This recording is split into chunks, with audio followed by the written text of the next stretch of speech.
Okay, I'm so weak. All right, cool. Well, I'm so glad we're sitting down and Absolutely. we're talking and we're just gonna go into your life and everything that you got going on, you had going on, everything in between. I'm so happy for you and everything that you are manifesting. And I mean, glory be to God, because this is a true testimony and it's a true story that you have. So if you don't mind, I do want to pray over this conversation. Absolutely. Let's pray. Father God, I'm so grateful for you. I'm so thankful that you bring me in the company of powerful women of God. Yes. And I'm just so thankful for Charlotte, Lord. She's been nothing but a blessing. She's been so good to me, and I know it's because you just work so easily through her. And I appreciate that she's willing to be a vessel for you, Lord. I just pray as she is stepping into new shoes every single day, trying to grow to be more like you, Lord, that you just cover her with peace and you just give her abundance, joy, God, because she is living for you, Lord. She's going to help women, she's going to help children, she's going to help families all over the world, God, and it's only for your glory, Lord. And I just am so proud of everything that she's bringing to fruition, Lord. I just pray as we start talking about how we got to this point and where we're going, God, I just pray that you just hold her tight, Lord, that she has to release this, God, because it's your will that she releases anything that's holding her back today to move forward and be the woman that you want her to be, God. I just pray that you release it for her right at this moment, Lord. Satan has no authority over her body. He has no authority in this house, God. Lord, I just pray for protection over her mind as she starts to talk, as she starts to release, as she starts to glorify you, Lord, because that's what we're here to do. And God, I just pray that as we talk, we have a good cut up session, Lord, and we're just ourselves and just your daughters, Lord. Once again, I just pray that you remove any nervousness, gosh, any worry, any doubt, any fear from her heart. And we have a beautiful conversation for you, Lord. In Jesus' name, amen. Amen. Okay. Awesome. Well, since we are kind of working right into it, just tell me about some things you got going on now. So tell me about Cover My Sisters. Absolutely. Cover My Sisters is my baby. It's one of mine. I'm very excited about it. Some days I'm like, God, why? Yeah, right. Why me? Mm-hmm. Or what is it that you want me to do? Mm-hmm. Am I doing what I'm supposed to be doing? And am I where I'm supposed to be? But I got a lot I'm doing. I'm trying to flourish that, get that back out, rebranding that. I have my book coming out. Yes, girl, a whole author. A whole author. Author. You already know. So, called No Makeup. I have that coming out. I am working on a boutique. Let's go back to your book real quick, because you're doing a lot, sis, and I like that. Yes, sis. Where can someone go to support you and buy your book? When can they expect it? How can they get in contact with you? Yeah. So, it's available now. Oh my God. Now. Oh. It's available right now. You can go to Amazon.com, of course. It's also on PayPal. You just send a little $25 and then I'll send it to you. You can, what did I say, Amazon? And well, we're working on Walmart. Don't go there yet. But we're working on Walmart and Barnes and Noble. But right now it's on Amazon.com. And do you plan on having like a book signing? Yes. My goal is to have one July 11th, but with COVID now, it's so... We're going to pray for that. I'm praying. Hey, listen, we're sanctified women. Do it, Lord. Won't we're going to stop. But, cool. So, you got your book coming out. They could look for it on Amazon, PayPal, or even, how can they contact? You can just contact me. I'm on Facebook and Instagram right now. CoverMySisters.com. You can go on the website. It will be on the website. Maybe today or tomorrow. Okay. One of those two. You can go up there to get that. You can find me on it's Charlotta Denise on Facebook, and then on Instagram it is Cover My Sisters and firstlady.cs17. Yeah. Awesome. Cool. Y'all be sure to do that. Support my girl, okay? So are you writing another book? Where do you think this new author Yeah, so I'm working on a book now. It's called Mary Fallon Single. Mm. That book will come out maybe next year. Okay. It may come earlier, but in order for you to understand that book, you would definitely have to read No Makeup first. Perfect. And I was just about to ask that. Yeah. We need that. Awesome. So You get definitely want to read that No one Makeup first, and then we're gonna wait for the next book. Don't have me waiting too long. I promise I won't. So, okay.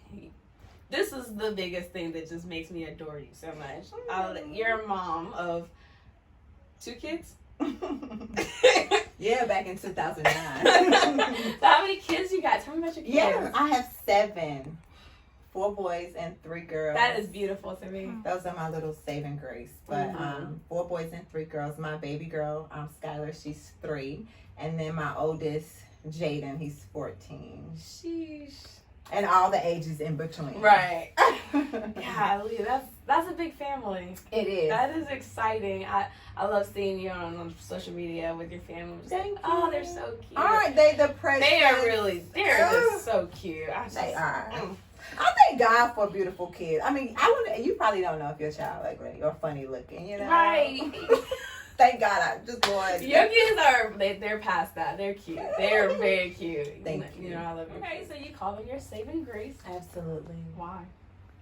I mean, they changed my life for the better. Mm-hmm. I think they kind of really, as they came every year, Mm-hmm. every year I would slow down. No. So I slowed down. You know, I started taking life a little bit more seriously and started to realize that, yo, Charlotte, it's not just you. Yeah. Like you gotta get you into heaven and all the 7 behind you. So it was like it's kind of one of those things. They make me want to go harder, you know, to be a better person. Like your why. Yeah.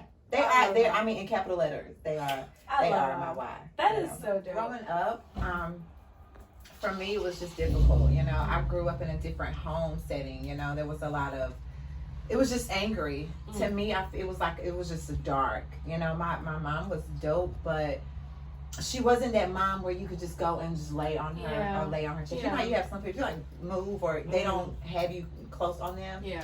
And my dad, you know, he was mean. Like, to me, he was just a mean person. Yeah. You know, I believe in your parents. You're supposed to be, you know, scared of them, to honor and respect them. Right. But not necessarily fear them. Right. You know, we're not supposed to fear anyone. So if God tells us not to have fear, he doesn't mean to not have fear to the world, but fear your parents. No. So I was scared of my dad. I was fearful of, you know, of him and being home.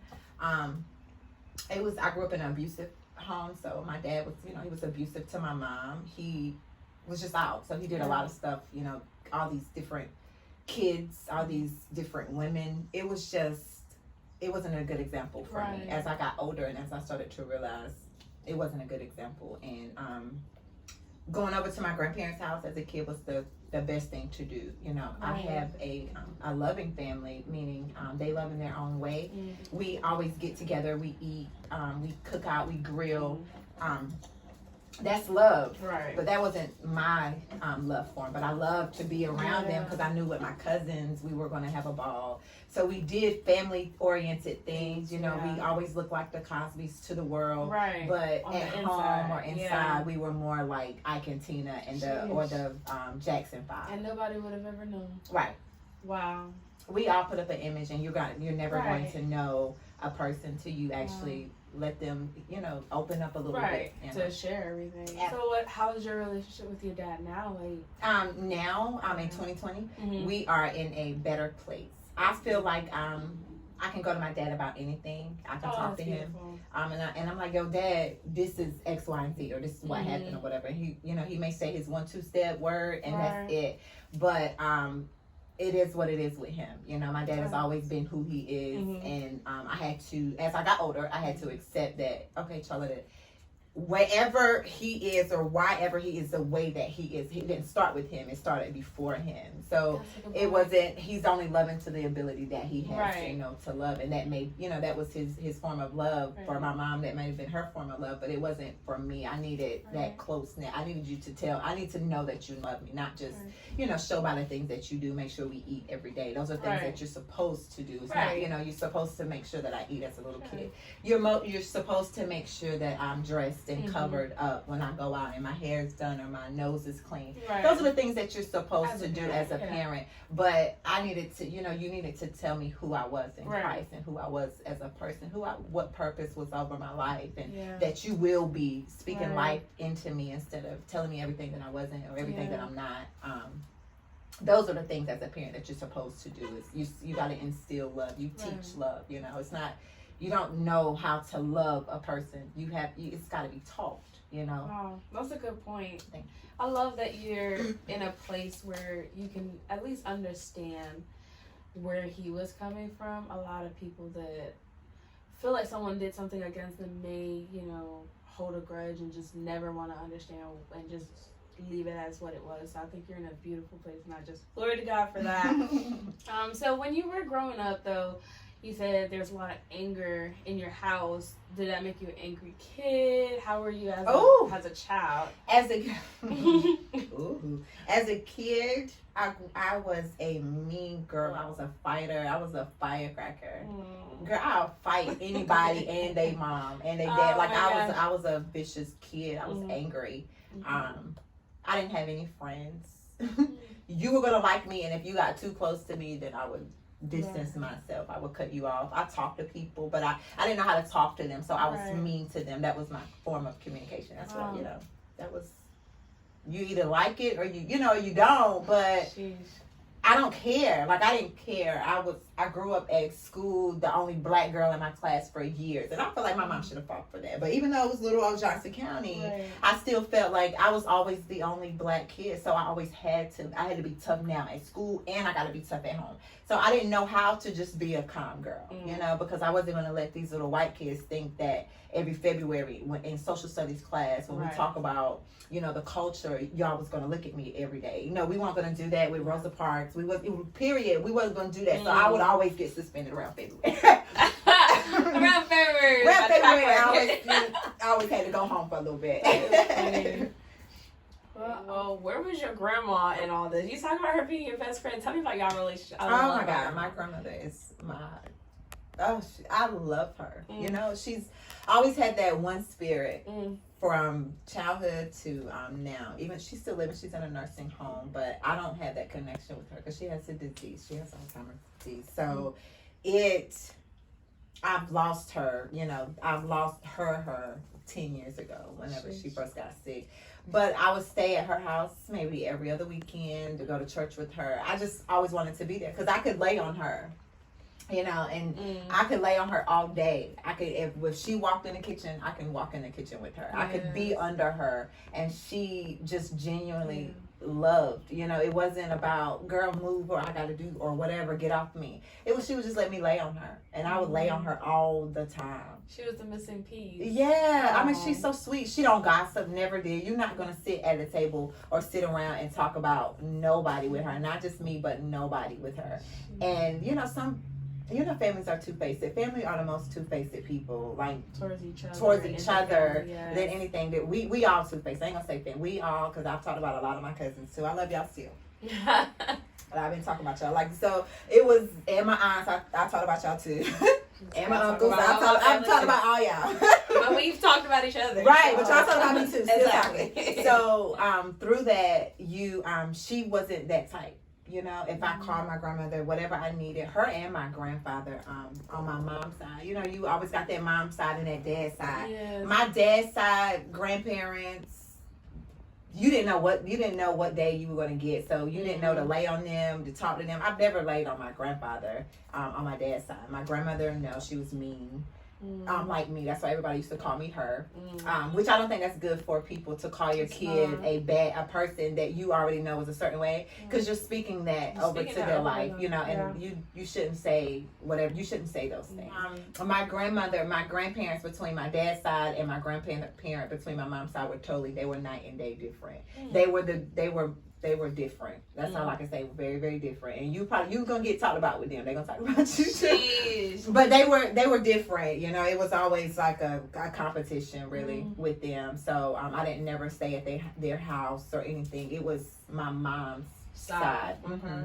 And that's how majority of it is. It's always the mom. It is always, yeah. But my grandmother was my best friend. She taught me how to cook. I love to cook. You know, I'm a soul food cooker, and she taught me. You know, I think when I moved out to my first apartment, my grandfather, he used to take her to my house so she could teach me how to cook. Well, nobody there was me. That was before I started having all these kids, all of them. But she taught me how to cook. You know, and she was that piece that I needed. You know, she was my heart, and I love her to death. I love my grandma always. You know, when I started driving, I used to go pick her up, and she's a diabetic, so I'm like, Grandma, let's go get our feet done. And she would always tell the ladies, she'd sit there and let them get soaked, and she'd tell her, you can't cut them now. They cut them at the doctor. You know, I was like, Grandma, what does that mean? But now I realize that, you know, because she was a diabetic, so you can't cut her fingers. She's like, you just paint them clear.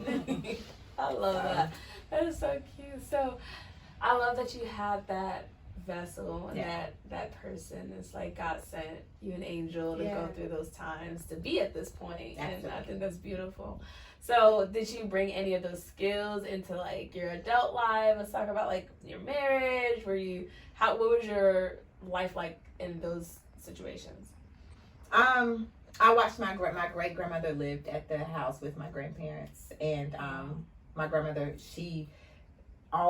my great grandmother, rest her heart, I love her. She had a room actually set up. She had a room about like this, and she would you would only go in there. You know how in the Bible it talks about when you keep your mind stayed on Him, He will keep you in perfect peace. And so I never understood that, and I'm like, you know, what do you mean, or how do you do those things? Until recently, God had kind of brought back to me my grandmother, and she would sit in her room all day. You know, she would come out to go to the kitchen or to eat or whatever, but she was always in her room, you know, if she wasn't at church. And she was an old lady. My grandmother always been old, and she was short, and she would slide. That was her way of walking, this sliding. You always knew she was on her way because you could hear the slide. Yeah. And don't let nobody die. So you would always speed up. She would always speed when she heard somebody is dead. You like, dog, now you can walk faster. But she always had a little TV in her room, and it stayed on one channel, and it was TBN, and there were always ministers preaching. She had a little radio, and it was always on the gospel station. And she had her Bible, and she was always in her word. And her whole scenery and her whole atmosphere stayed on. She was always in peace. She was always stayed in His presence. I understand that now. I didn't understand that then, but some days I would go and I would just go sit in there, and I wouldn't say anything. She'll look at me and she'll do whatever it is that she was doing. But in her room, it was just it was like it was just amazing feeling or whatever. And when she would pray, I would go in there. If I was spending the night, I would go in there and get on my knees and pray with her, because she prayed on her knees. She's on her knees, and there's a couch. And she would call out everybody. She would call out everybody's name. And names I didn't know, people I did not know, but whoever she knew, she called their names out, and she called their children's children. Like when she would call my name out, she would call my children's name, or she would call not their verbal name, but and Charletta's children or whatever, and Crystal's children. Like she was calling, just praying for her children's children. And I never understood that, but I took that into my adulthood. So I would always pray and call out people's name and just call out every one of my family members. And now I see, it's just amazing how you just learn stuff as you get older, the things that our grandparents done when we were little. But I took that aspect of prayer into my adulthood. Would I say anything else? did I learn from that? No, but I knew the importance of praying for covering my family. Because that's what I seen. I didn't see a lot of, whether my mom and dad prayed, I never seen that in my home. I didn't see that. The word love, like I love you, I've never heard that. You didn't get that in my home. But you're going to get called, I heard stupid or, retarded or dumb. I heard hurtful names like that. Those names hit it's me. Not nurturing. But yeah, like, I got called those names. And some of those, words, to me, they shape your spirit. Yes. They mold. Yes. Words hurt. They're and a lot of planted. times people say, what is it? Words will never hurt you. Oh, sticks and stones may break your bones, but words. That's the Sticks, biggest lie. a stick can't break your bone. A stick is not gonna hurt me like a word. A I'm word? telling you. Girl, I still, some days I be praying. I'm like, God, you gotta take that out of me. I done heard. I'm not. Yes. So now, like, when you be like, girl, you stupid. No, I'm not. Right. You know what I'm saying? Like, I immediately spaz. Yeah. And it took, once I started going to counseling, and I'm like, they're trigger words. And these trigger words, you can't just say to me, or I would go off, especially when I got able, because I've always had to defend myself, so I would tear that up. You had to like really walk on eggshells to know me, because there's just some words that you just wasn't going to get away with. Well, it's beautiful that you stood up for yourself. Oh, girl. And I be standing up for myself now and don't have to. Like, Charlotte, who you, girl? The Right, walls bring it move too down. fast. So, just talking about your childhood, I know you said your dad was abusive. Just go into that.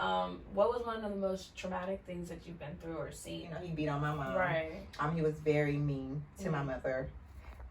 We got a whooping, but I felt like for me, it was me and my dad, he didn't like me. He didn't like me. That was my own feeling. So I felt like he would use his energy to get me first, because, he didn't like me. He told me on numerous occasions that he didn't like me. I knew he didn't like me. And I'm like, dude, I don't like you either. But I had to right now. It's a two-way street. I had to right now, but when I get older, it's over for you, bro. You out. You out of there. Like, it was one of those things. Right. I mean, I remember I put rat poison in my dad's drink one time. Lord, I done said it's out now. Remember, you said, to tell you about which story. It's like, which one? I can remember from then to now. I still remember days on what happened, what he had on. I still picture when it rains outside. I remember my dad, he had beat my mom, and we were coming from a singing quartet. My dad, the Atkinson brothers, they sung quartet, so I hated quartet because of the experience. Right. I hated black churches because from what I seen, everybody everybody was fake and lying, and nobody was safe for real. You got people sleeping with people, and they're in positions, you got.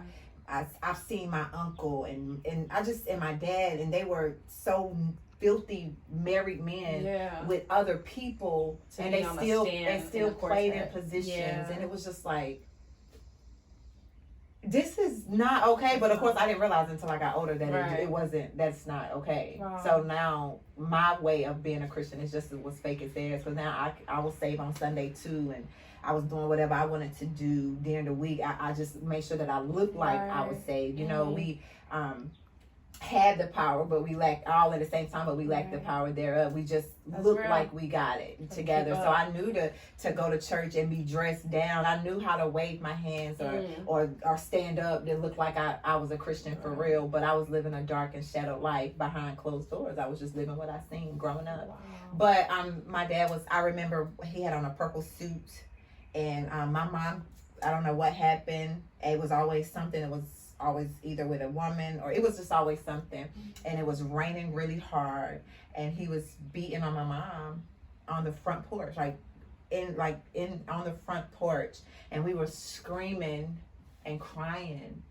And for one, nobody's in the house. Like, you're beating her outside, and it's raining, and it was dark and it was raining, and I'm like, who told you that this was okay? Why do you feel like this is life? And I had to go into counseling. She was like, why do you still? I said, in the rain, I relive that whole scene. Every time it rains. Really? Till now, I relive that whole scene. And it was just like, why is this okay? God, why did you put me in this family? I used to ask God that all the time.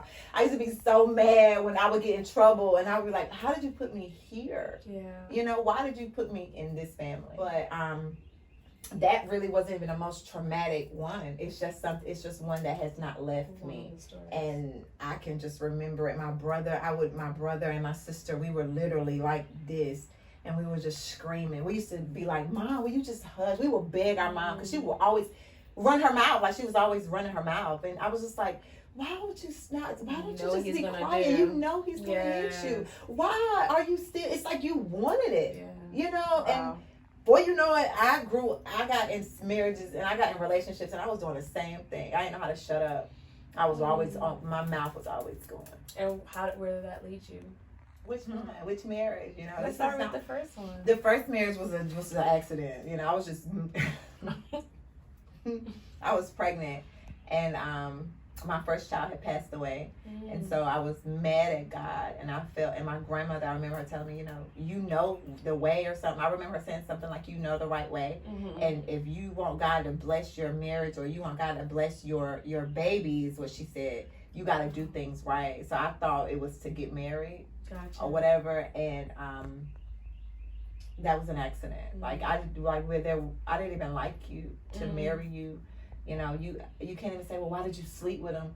Girl, back then anybody could get like, you know, I was that type of girl. Yes. Like I was that type of girl. I was looking for love. Like I wanted somebody to just love me, and that's what I thought. Like by me giving my body was love, and it was not. So then I started to hate myself. So then I didn't care anymore about what I did to my body or what I did to myself. So he was. I married him by accident, you know. And some days when I see him, we do have 2 kids together. I look and I be like, how in the what place was I in? I try to understand what season was I in. What was going on? What was going on? You are lucky to know me. Like I was just so, oh my God. And I felt like for a long time, girl, he did everything he could to get back at me, you know, because he knew I cheated. You know, I was that wife. I cheated on my husband. I told him, I was like, I cheated on you. You know, I just came out. I didn't care. I had no heart. Because the way that karma came back and just said, boom, right in your face. Wow. Oh, how I ate those words. I was the devil to that man. And now that I think about it, and he was probably about the decent one. He would work. He had a job. Girl, stop. I mean, he would work, girl. Anything wrong with the cars, or he would fix them. You had you a good man. He was good for somebody. Just one for me. Either way, it just one for me because he was a yes man. Yeah. And if you was yes to me, I would eat you up. I would eat you alive. You know.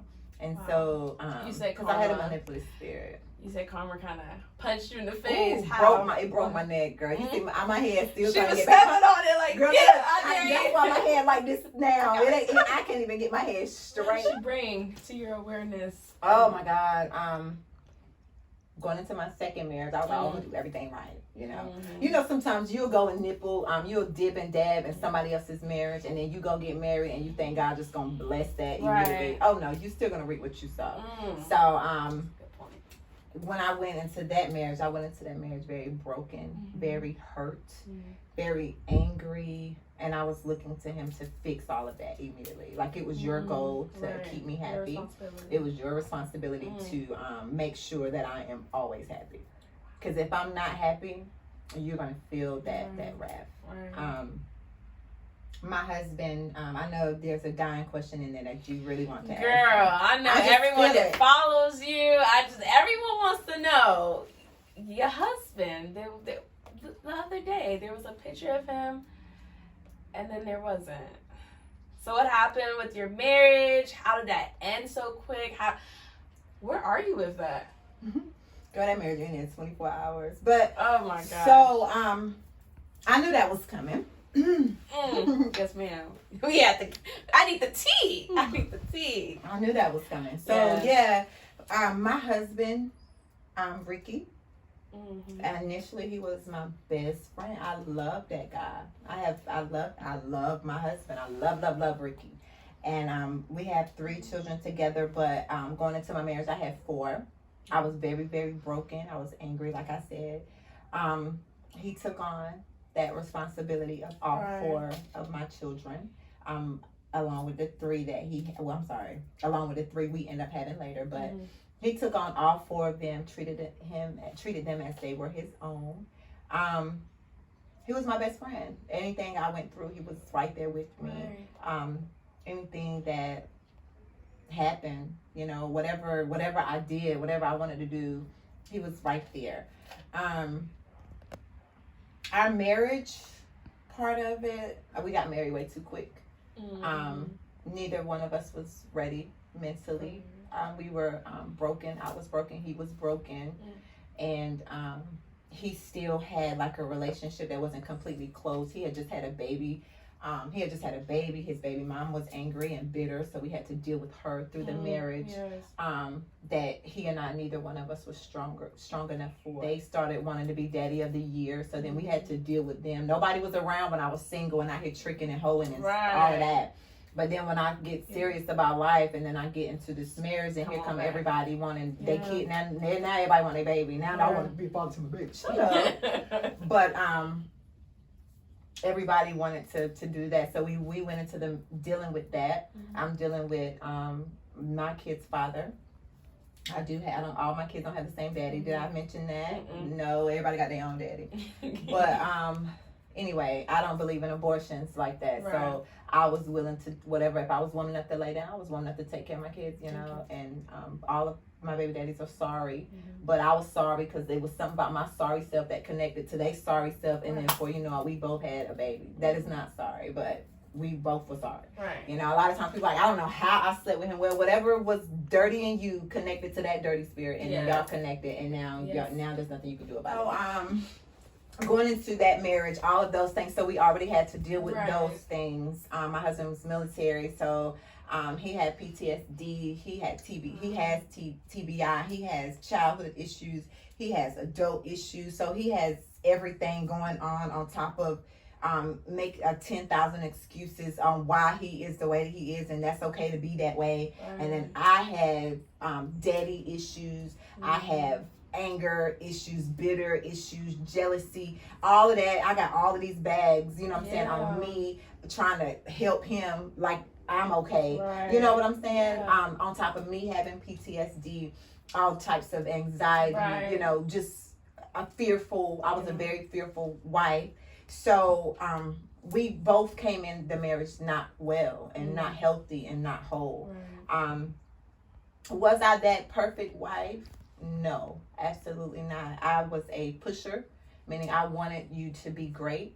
I didn't know how to tell you that. I didn't know how to, you know, physically say, listen, I want what's best for him. I would just say, why don't you want the same thing? You know, like it was always going back and forth with him.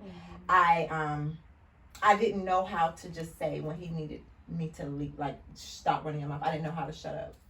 I needed you to mush me or push me to make me, okay, now I better be quiet because now he's mad. Now I had to get him over to the point, because I'm going to be honest, Ricky's not a vicious guy. He's a funny, intelligent guy. Like he's really, really funny. He was just my live comedian. He was just funny, you know, and we were funny together. So I can't put him out to be a really bad person. He was just bad. We were bad for each other because we both had some serious issues. We were married for 9 years. He was a runner, so he was in and out. He would leave, come back, leave, come back, and that was like doing this to my brain, my mind, and everything was just crumbling. Like every time he would leave, I would beg God, like, please send him back home. Please, like, I'll get it right. I was blaming everything on me. Yourself. Like, I was the problem. You know what I'm saying? Not the fact that I caught you talking to another woman and now I'm checking you on that. Not the fact that you still texting and I'm checking you on that. Not the fact that you don't want to do right by your daughter and I'm checking you on that. I was just, you know, it was none of that, you know, and he would leave and he would go back home and he would tell, you know, he would talk about me so bad and it would hurt me. Like, how could you talk about me? I'm your wife. Like, I do all this. And then I would still be willing and ready to take him back whenever he was ready to come back. And every time he came back, he bought 7 more demons on top of the demons that he already had. So now I'm trying to fight those demons, fight the demons that I have, and take care of, you know, kids. he would, whenever he would leave, I would be so broken. Like I couldn't focus, I was hurting. I was angry. Did you depend on him to Yeah, that was my way of being happy. That was my way of being whole. That was my way of looking good for the social media, because people thought that I couldn't be this person. I couldn't be that person. So I had to show them that I was. That still wasn't that person. I just looked like I was. Right. So I still had to, to do that. I still had an image to keep up. So I'm like, yo, why do you keep leaving, and what is wrong with you? Why do you keep allowing this man to keep running in and out your life, messing you up? I didn't see that.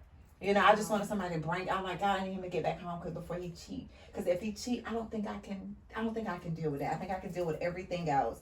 I just don't want to know. Like, I was manipulating myself, and every time he came back, whenever he wanted to come back, he had slept with so many different women in our marriage. So many different women, and some of them still follow me today, but they were some of them still follow me today. Buy her book. Some of them still follow me to the day. Some of them don't even know that I know. I've never confronted. But my mom didn't confront women, so I didn't. There was no need for me to confront, because your loyalty didn't lie with them. No. It was with me. You supposed to. My issue is with you, not with them. Even though they know. A lot of women, some women that don't know who they are, it's easier for them to sleep with somebody else's husband than to have something of their own. But it makes them feel empowered to know that they was able to get your man. Yeah, but if that been the case, then you was never mine from the jump, because I was always thinking you was, but you was never mine. And in the whole course of marriage, I never stepped outside my marriage, never cheated on my husband. So what was your breaking point? Like, what happened to trigger? Well, I mean, being through all of what we had been through, the million women, it was, he didn't want to work. He felt like, because he was medically retired, that was a whole lot of money. He couldn't manage a household. My family was already established before I got with him, but he didn't know how to run a family. So it was like the blind leading the blind. I was trying to follow him, and you didn't, lights constantly being cut off, water constantly being cut off. We constantly having to move. You constantly lying to get more money from different military organizations instead of just willing to man up and do your thing or do the responsibility that you needed to do. He was so verbally abusive as the marriage continued. He got meaner and meaner as he would leave and come back. He would get meaner and meaner, and everything I did was wrong. I could never do anything right. So I'm like, here I am living that same life that I lived as a kid. I was never enough, I was just never enough. So he was physically abusive. I remember pregnant with Skylar, and I had found out about a girl that he was talking to, and I'm pregnant with my daughter, and I was so hurt, and I blamed on him, and I guess he thought about the words that I said, and I was in the shower. And I was just crying, and my stomach is about out here, and with her, and he pulled the shower bag, and he pulled out all my tracks, and threw shampoo in my eyes. So now I'm screaming because I got my lashes done, and that glue on top of the shampoo is in my eyes. My kids were just in the living room sitting down, just rocking back and forth. He punched me. My eye was black. My lip was busted. Wow. And I had none of that gave me no inch of desire to pack my stuff and leave. It was just like, okay. I remember going to get pizza after that. I tried to put some makeup on my lips. I tried to play with the kids, and they were so scared and so looking at me like, and I'm trying to cover my face. And out of all of that, I remember when I went to go pick up a car, I had got a car, and my mom had came and got me. And I had put these shades on. I had put lip gloss on, but you could still see that both of my lips were swollen. And I was sitting in the front seat with my mom, and I was trying to keep, and this was maybe like 2 or 3 days later, and I was trying to keep back the tear from crying because I had so much makeup on.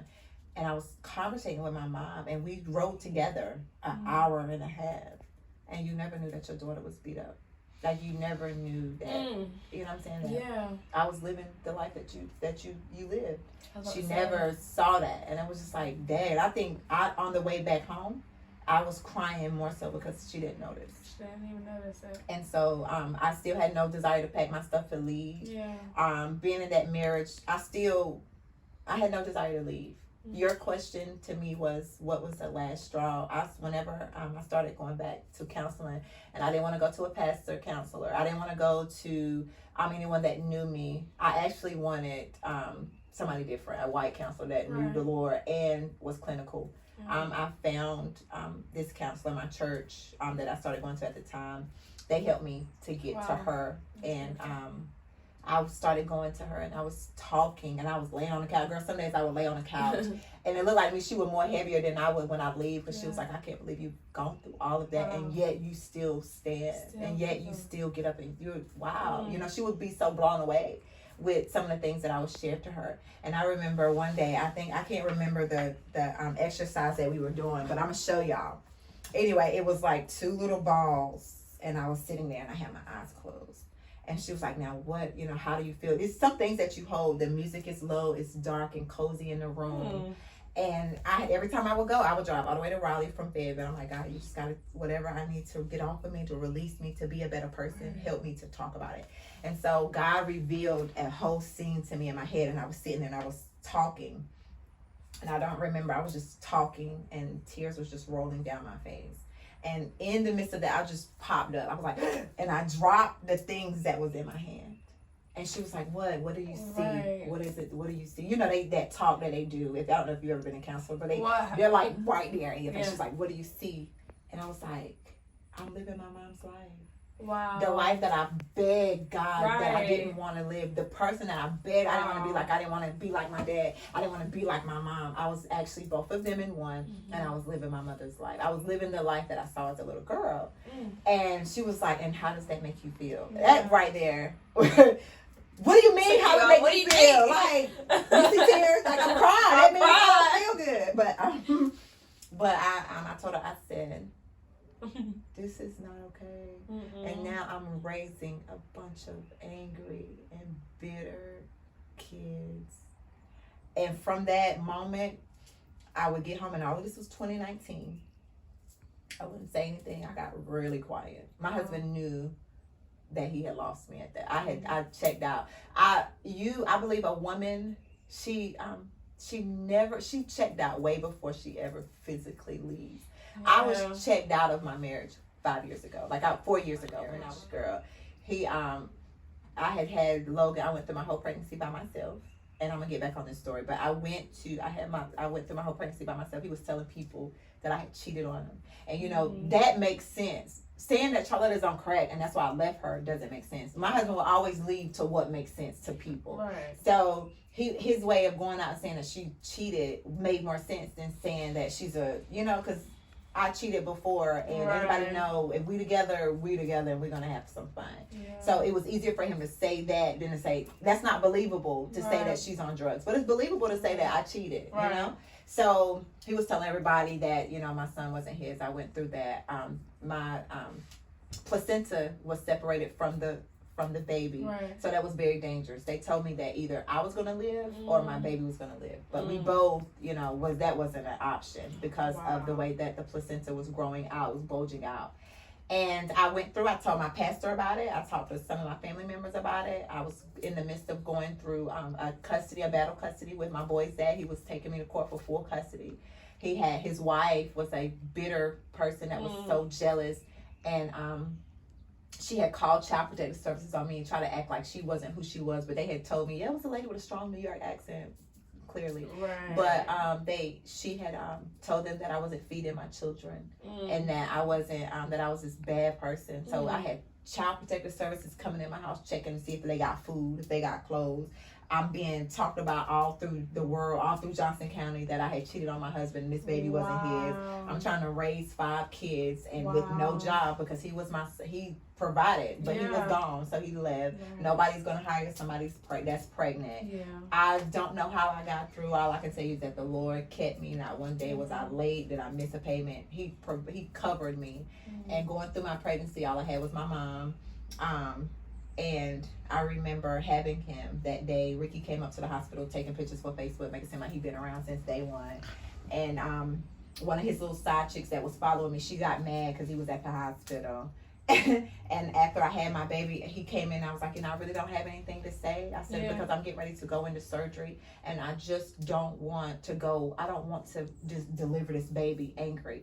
I mean, I had a peaceful and a great pregnancy. I chose to still love him. I chose to still forgive him because I didn't want any anger or ill will towards this fetus.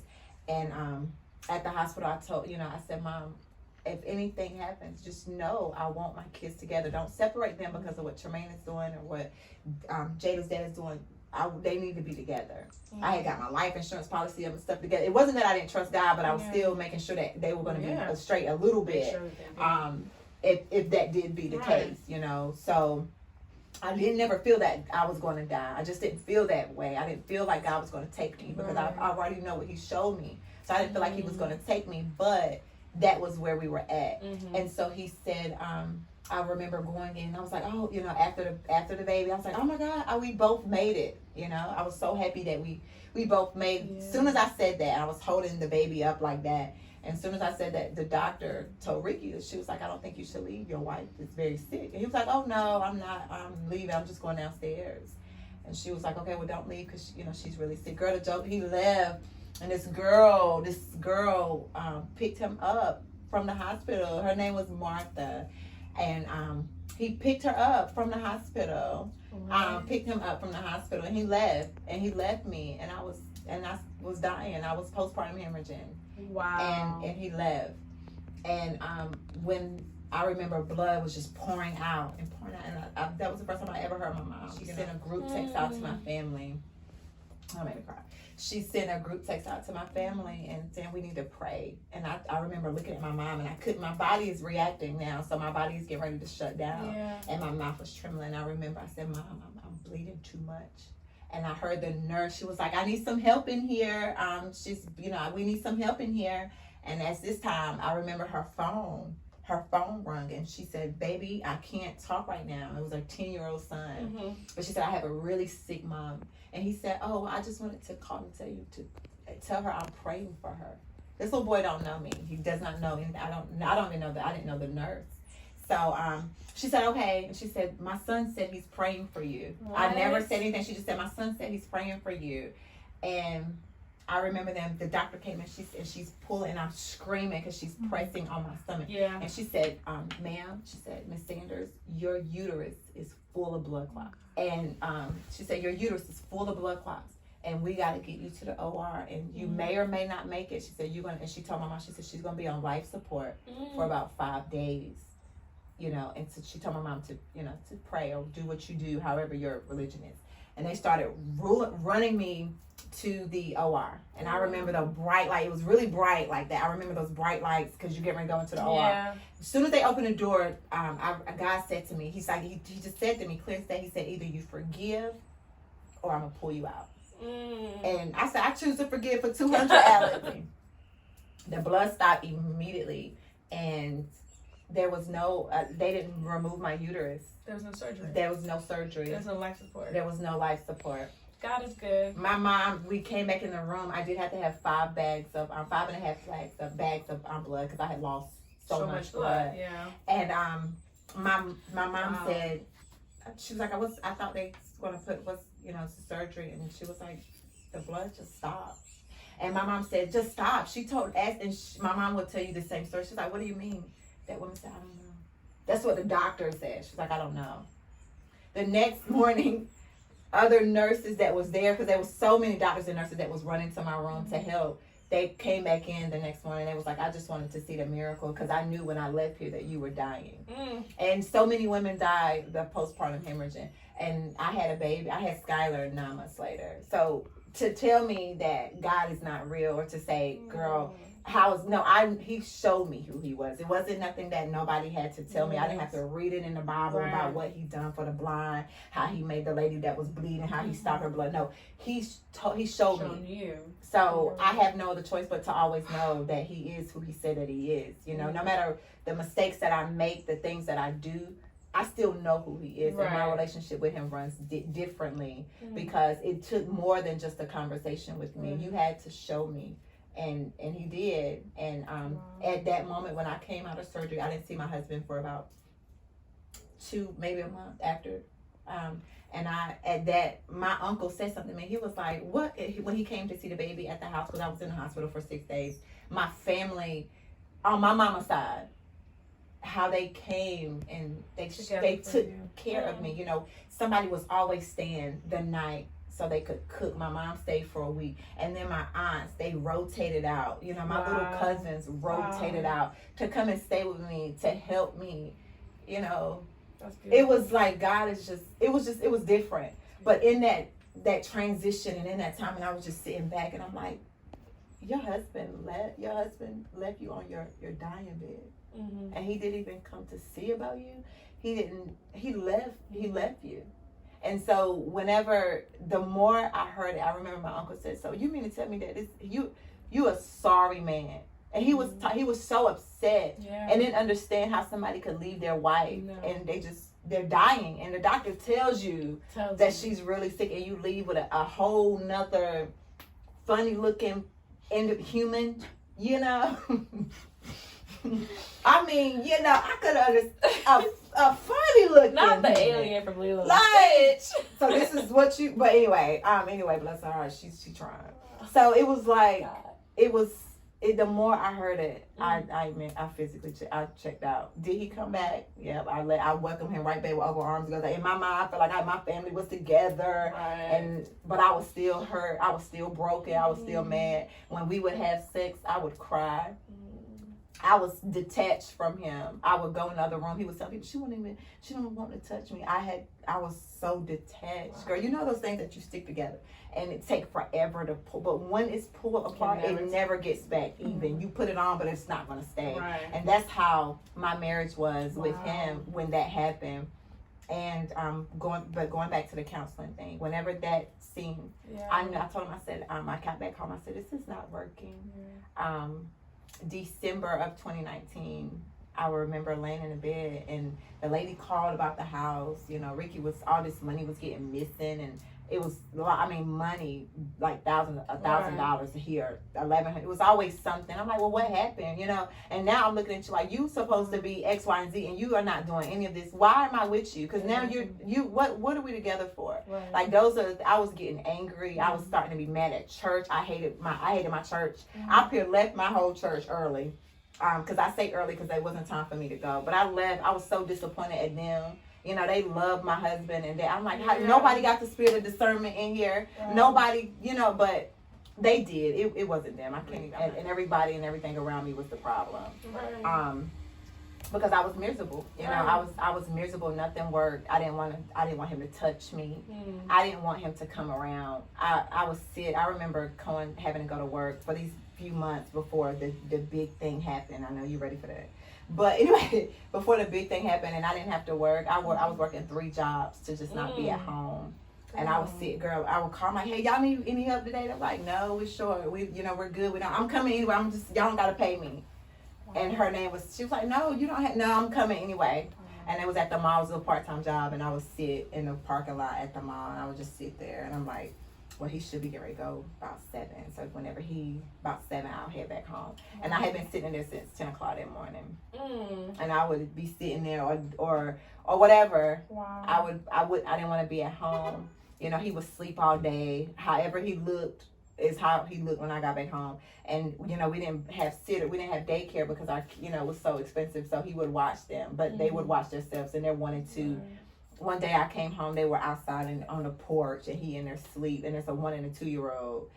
You know, they ate all day, and it was like, if you got to do all this to stay gone, you willing to leave your house, you willing to leave these 2 babies with somebody who clearly is too high and too doped up to even understand. So then I had to start staying at home. Right. I've lost so many jobs behind him and his excuses of PTSD and his failed attempts to kill himself. If you're suicidal, you just suicidal. Either you're gonna do it or you're not. This joker jumped in a pond, girl. Lord, not a pond. I don't want to laugh about that, but really, Joker jumped in a pond. Hold on, Joker said, Stand up, Jump in the water is action.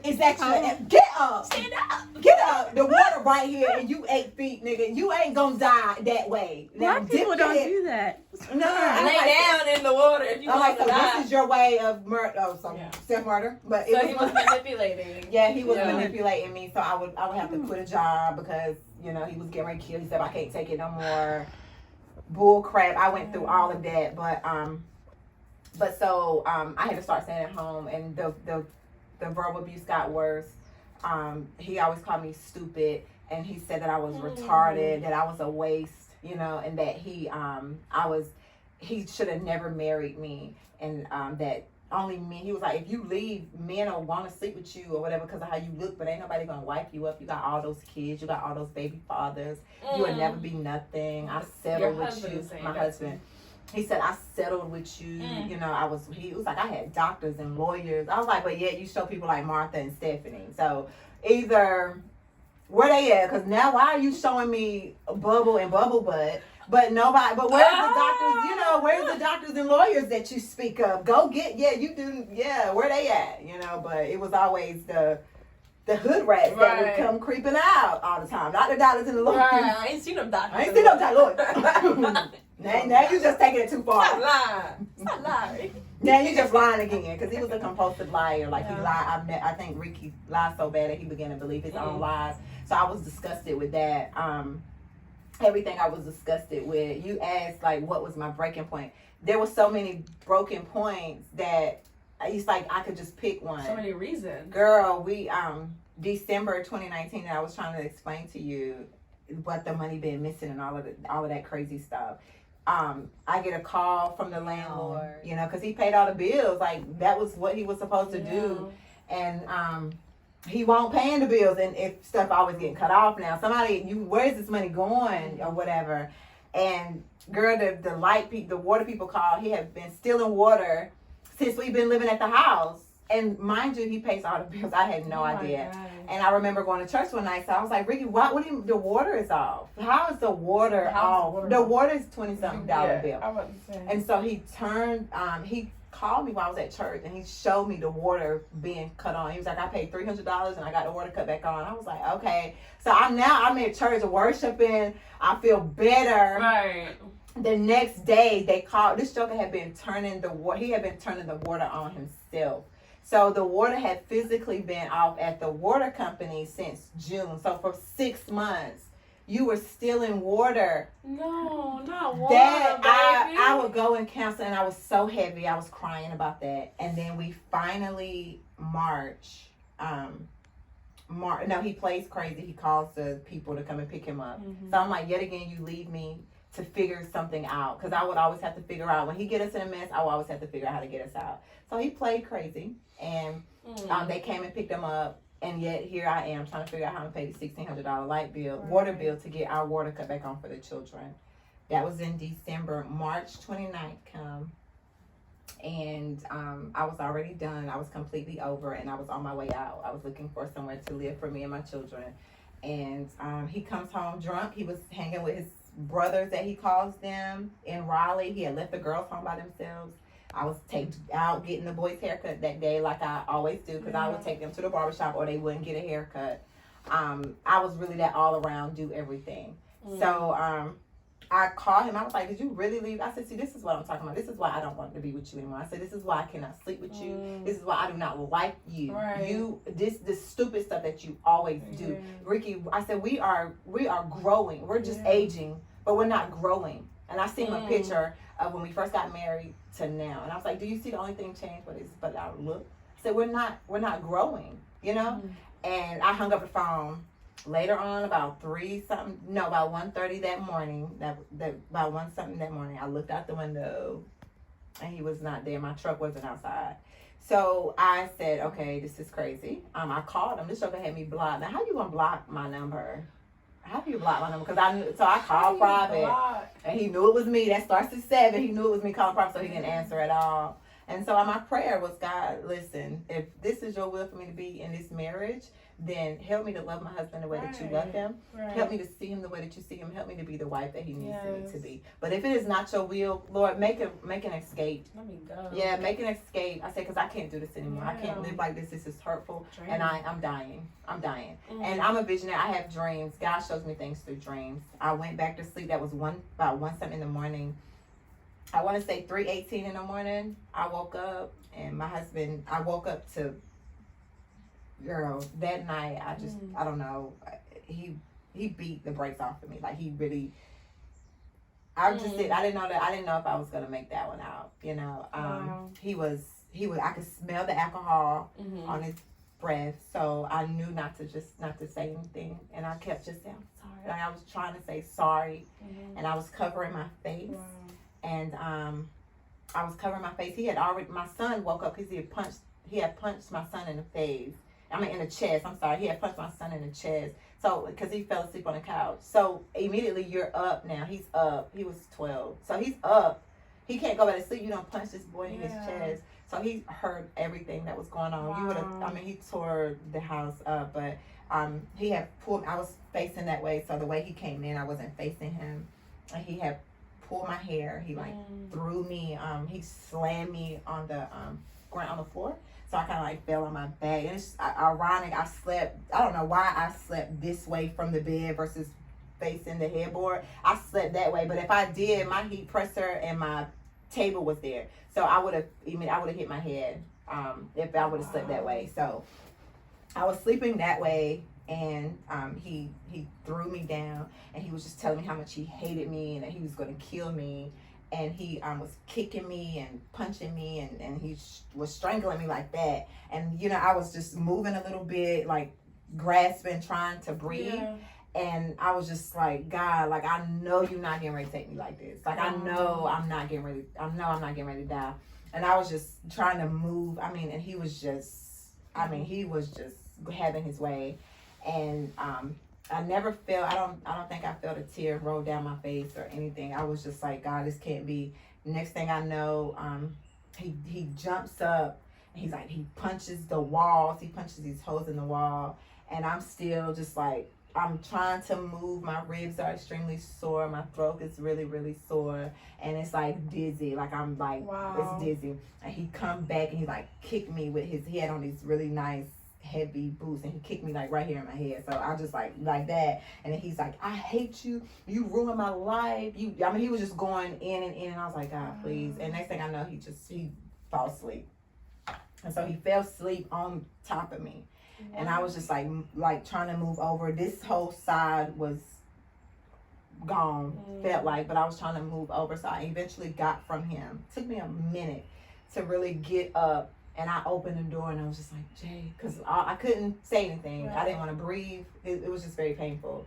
And so when I said Jay, that little joker came from that side. Like, he came out his room, and he looked down on me, and you could see the tears because he came from upstairs. He knew what happened. And you could see his little tears. And he's 12, and he was just so broken. And when whenever I saw him, I said, Jay, and I looked up. And I didn't see Jaden. I saw my 10-year-old self. I saw myself look at my mom. Like, Like, your mom and dad's situation. why do you keep letting this man hurt you? Like, that's what I used to think when I would look at my mom. And I saw my face and my hair bows and all of that. I didn't see Jaden. Right. I saw me. And in that moment, I said, we just have to figure it out along the way. And I said, do you have your phone? Do you have your phone? He was like, it's dead. I said, well, are you serious? So I tiptoed back in to go get the charger out of my room, just so to try not to wake him up. And I said, come get the charger, girl. I said, as soon as your phone charges up, call the police. And you know, his phone had been dead all day. But as soon as he plugged that socket, as soon as he plugged the charger in, that apple came right up. Like, that apple came right up. And some days I still go back to my phone and I look at the text, and I remember him saying, Miss On, I'm getting ready to call. And I said, wait. So even in that moment, I was still trying to figure out how can I stay in this marriage, or I could kind of like, Wow. nah, I can avoid this, or you know, we just talk about it in the morning. We'll get over it. We'll probably. I didn't know that the truck, he had total lost my truck. I didn't know he had wrecked the truck at that time or anything. I wasn't worried. I was just like, and God started flashbacks, and all I can remember, I said, we'll just figure it out along the way. And I look and it says, go ahead. And when I said go ahead, he told them verbatim what happened. And they came to the house. Ricky was still asleep, and I text my mom and my sister, and I was like, Ricky tried to kill me. He's trying to kill me. And my dad jumped up. My dad is he's just a protector. Yeah. And my mom said, Charlie, don't you go down there and get in trouble. Yeah. But some days I question that. But how could you be so mad? Like, my mom's parents got that same call. Yeah, my grandparents got that same call because you beat my mom and you tried to kill my mom. But why are you so mad? You know, and maybe he could have been more mad like, it's my fault. You know, who knows? Yeah. But he was so angry. He never talked about it to this day. He never talked about it. But I just know whenever he see Ricky, he's still gonna get. I don't care how my dad. I know my dad. But anyway, so he, my sister, in such a short time. Wow. And she came with her. She had her gun. And she was like, he just better not be there by the time I get there. So whenever it was crazy, by the time my sister got there, they had already had their guns drawn at Ricky. Logan, my 4-year-old, he saw it. So he still thinks his dad is dead because from the last thing he saw was guns being drawn at Ricky, trying to wake him up. Wow. Trying to get him up. And Ricky, you know, he went away. The police showed me my truck, and my heart just like, I can't believe I'm living this life. Wow. You know. But when I decided that at that moment, when I told my son to go ahead, I was no turning back from that. And I said, you know, God, I don't know what's going to happen. It's just me with 7 kids. I don't care how people are going to look at me. I don't care if they think covering my sisters is still not for wives. No, I'm still going to share as a wife. I still have a wife perspective. I still believe in love. I still believe in marriage. I still believe in God.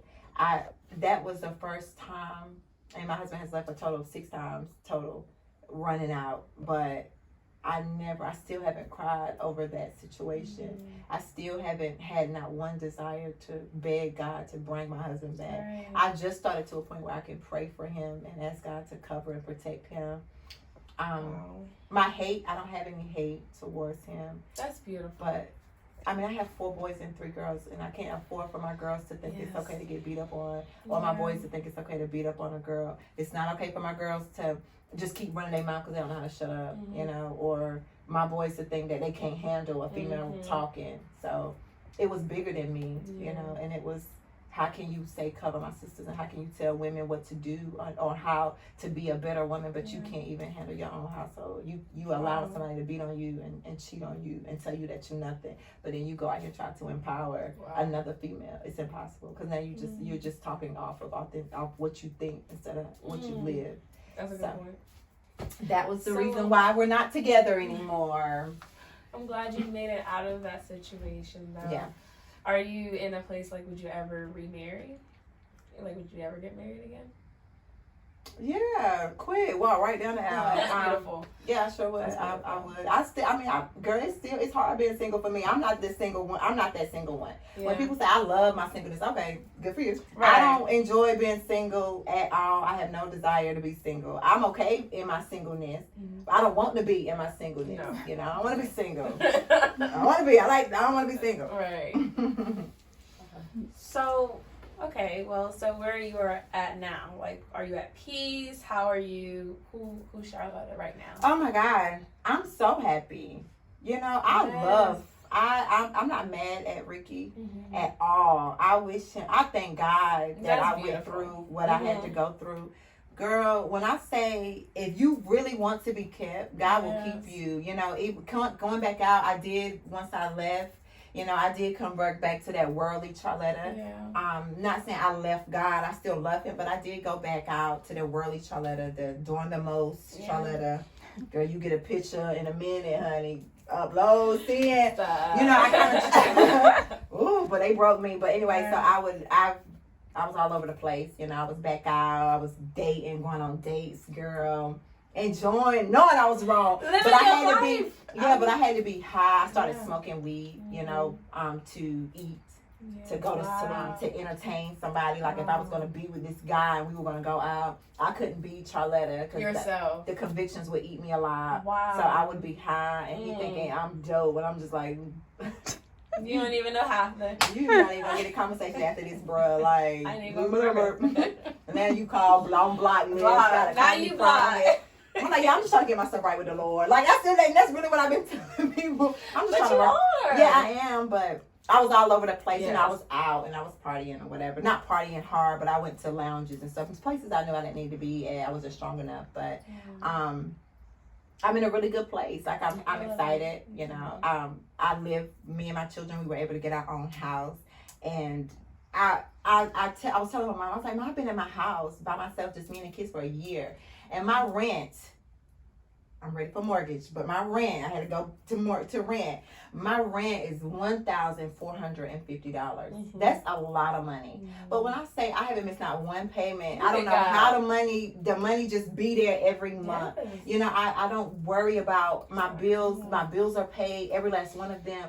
And my kids and I, we haven't missed a beat. Like we haven't missed anything. We don't look like we went through stuff. Right. You know, God, I mean, he just he just give me more than what I have. I mean, it just constantly come, and constantly I'm still been able to be a blessing to other people. I'm still been able to do what I love to do, and that's feed the homeless. And it's just like, God, I don't know how you're doing it, but he can do anything but fail. And you don't have to be a holier than thou Christian all on your kneecaps and thinking God won't bless you. No, he will still bless you. He will even sometimes bless you in your mess, you know, because even in my mess and even in the things that I was out here doing that I knew I wasn't supposed to be doing, he was still blessing me. He was still providing for me and still providing for my children. You know, my mom and my dad, how I had to go off on them at the earlier part. Like, yo, I don't need you to tell me everything I'm not doing. Right now, I just need you to help me. Right. That's it. I said, I'm not out here tricking and hoeing. I'm trying to provide for my kids.